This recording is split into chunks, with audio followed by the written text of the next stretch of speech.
नमस्कार, मैं आर के अमोल अमोल 24 चैनल पर आपका हार्दिक स्वागत है। आज न्याय प्रणाली के संबंध में आपसे चर्चा करेंगे। पहली बात यह है कि सरकारी वकीलों की नियुक्ति में राजनीतिक रसूख और वंशवाद का बोलबाला। अब वकील जो सरकारी वकील हैं, अगर वो सही तरीके से काम नहीं करेंगे तो सरकार मुकदमे कैसे जीतेगी। इसलिए सरकार 90% मुकदमे हार जाती है और विभाग जो एक यहाँ फंडा चलता है, एक विचारधारा चलती है, अरे हमें क्या करना है, ये सरकारी काम है। सरकारी काम का मतलब ये होता है गैर जिम्मेदार, ये राजकाज है। सामान्य भाषा में बोला जाता है ये राजकाज है, इसमें कुछ भी हो सकता है। बहुत सारे विभागों में विभाग मुकदमे जीत जाते हैं और सरकारी वकील जो है उसकी लापरवाही से उसका क्रियान्वयन नहीं होता है, वो लागू नहीं होता है। सरकारी नौकरियों की इतने केसेज हैं जो गलत तरीके से सस्पेंड किए गए हैं, जो गलत तरीके से टर्मिनेट किए गए हैं विभागों में, उनके इतने मुकदमे हैं, और मुकदमे तो है ही हैं, उनके इतने मुकदमे हैं कि सरकार को मजबूर हो करके उसके लिए एक लखनऊ में ट्रिब्यूनल बनाना पड़ा, जो अब भी है, जिसमें केवल सरकारी कर्मचारियों के मुकदमे देखे जाते हैं। Apart from high court, district court और तमाम जो जितने खोले हैं परिवार के लिए, पारिवारिक मुकदमों के लिए पारिवारिक अदालतें बनाई गई हैं। कुछ भी बना लीजिए आप, लेकिन अगर उसका कार्य करने की शैली ठीक नहीं होगी तो बनाते रहिए। ये मेरा देखा हुआ है, परखा हुआ है, सुना हुआ है।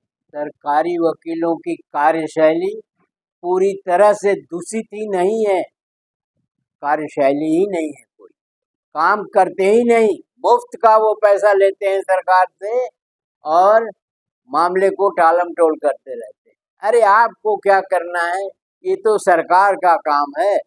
अगर न्यायिक प्रक्रिया के अंतर्गत जो न्यायिक अधिकारी हैं या जज हैं, जो भी हैं, वो अगर मुकदमे को सुनना भी चाहते हैं तो सरकारी वकील जो है तैयार होकर नहीं आते हैं और मुकदमा स्थगित हो जाता है।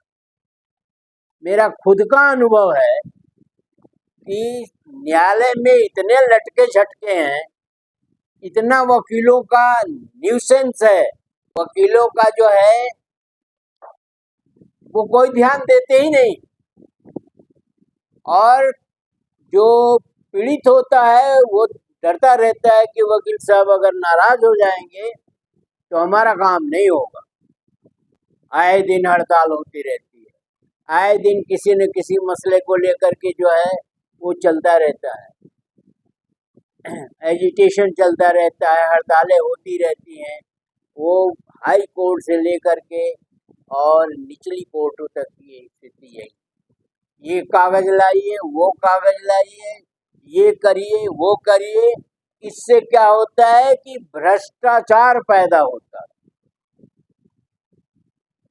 और ये भी बात है कि सरकार की तरफ से किसी भी मुकदमे में या किसी भी नियम कानून में समय की कोई सीमा तय नहीं है। वकील साहब लोग ही कहते हैं, बहुत सारे वकीलों से मेरी मुलाकात होती है, वो कहते हैं कि मुकदमे तो डिले हम लोग ही कर देते हैं, डेट पर डेट। एक मुकदमे का हमें जो है अनुभव है कि उसको गलत धारा में दर्ज कर लिया गया। वो अपील थी, आर्बिट्रेशन की अपील थी। आर्बिट्रेशन के अपील में 3 महीने का अपील करने का समय सीमा होता, अपील का केस था। 1 महीना जिला जज की अनुमति से मिलना, कुल 4 महीना में 6 महीने बाद मुकदमा आया। मेरे सामने जज साहब ने कहा, जिला न्यायाधीश महोदय ने कहा कि ये टाइम बार्ड है, इसको हम कुछ नहीं कर सकते। और वकील साहब कह रहे हैं मैं यहाँ से ले आ रहा हूँ नियम कानून, यहाँ से मुकदमों का उदाहरण ला रहे हैं, एग्जाम्पल ला रहे हैं, ये कर रहे हैं, वो कर रहे हैं। अंततः वो मुकदमा गलत धाराओं में दर्ज हो गया और ये हुआ कि उसकी 5 साल की लिमिटेशन जिसको कहते हैं उसमें दर्ज करके मुकदमा चलता रहा। क्लाइंट जो है वो परेशान होता रहा, जाता रहा कचहरी और अंततः वो खारिज हो इस टिप्पणी के साथ कि ये गलत मुकदमा दर्ज हो गया और वकील का कुछ नहीं हुआ। तो वकीलों की जो मनमानी रवैया है वो तो एक समस्या है ही है, क्योंकि न्याय नहीं मिल रहा है लोगों को। न्याय विभाग कहता है हमें तो गवाही और वो सबूत चाहिए, वकील साहब उसको टालते रहते हैं, तमाम चीजें हैं। तो ऐसी स्थिति है कि एक दादाजी थे, एजेड थे, वो एक मुकदमा लेकर के उनके खिलाफ एक मुकदमा हुआ और थाने में उनको बुलाया गया। तो थानेदार ने कहा कि दादाजी 5,000 रुपया लाइए और मैं आपका मुकदमा जो है वो खारिज कर देता हूँ। उन्होंने कहा नहीं, मैं 1 पैसा रिश्वत नहीं दूंगा। वो मुकदमा फिर कोर्ट में गया, दादाजी वो मुकदमा लड़ते रहे, 10 साल लग गए मुकदमा में, पैसे भी खर्च हुए क्योंकि वकील को पैसा चाहिए, तमाम लोगों को पैसा ही पैसा चाहिए। ये नकल निकलवाना है, ये करना है, ये वो करना है।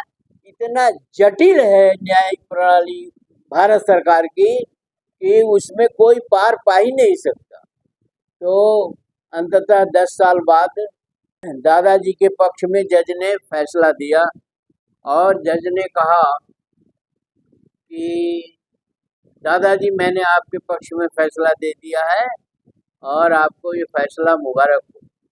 तो दादाजी ने आशीर्वाद दिया जज साहब को कि आप थानेदार बन जाए। तो जज साहब ने कहा मैं तो जज हूँ, थानेदार का क्या मतलब, थानेदार तो बहुत नीचे का पद है। तो उन्होंने कहा नीचे का पद नहीं है, उस थानेदार ने हमसे 5,000 रुपया मांगा था मुकदमा खत्म करने के लिए, यहाँ तो 50,000 लग गए मुकदमा में और 10 साल का टाइम लग गया। तो आपके न्याय से तो अच्छा उसी का न्याय था, इसलिए मैंने आपको थानेदार बनने का आशीर्वाद दिया। तो ये एक न्याय का उपहास, रिश्वत दीजिए न्याय पाइए, ये स्पष्ट सी बात है। ये कहानी भी कहती है, मैं भी कह रहा हूँ। और रिश्वत देते देते आपकी मौत आ जाएगी, तब तक वो मुकदमा चलता रहेगा। बहुत सारे लोग जो दोषी नहीं है लेकिन इस खराब न्यायिक प्रणाली, इस दोषपूर्ण न्यायिक प्रणाली के कारण वो अभी भी जेल में है, जबकि उनके जो जुर्म है उसमें सजा खत्म हो चुकी है कब की, उसमें उन्होंने कैद झेल लिया है, फिर भी जो है वो जेलों में पड़े। कितनी दुर्दशा है। अब अगर कहने लगी न्याय की बात तो कम से कम 10 दिन कहना पड़ा जाएगा, इसलिए मैं उतनी तो बड़ी वीडियो नहीं बना सकता। लेकिन न्याय की बहुत दुर्दशा है, न्याय प्रणाली किसी काम की नहीं है और न्याय जो है शायद ही किसी को मिलता हो। ये भी फंडा है कि 100 अपराधी छूट जाएं लेकिन एक जो है निर्दोष व्यक्ति जो है सजा न पाने पाए।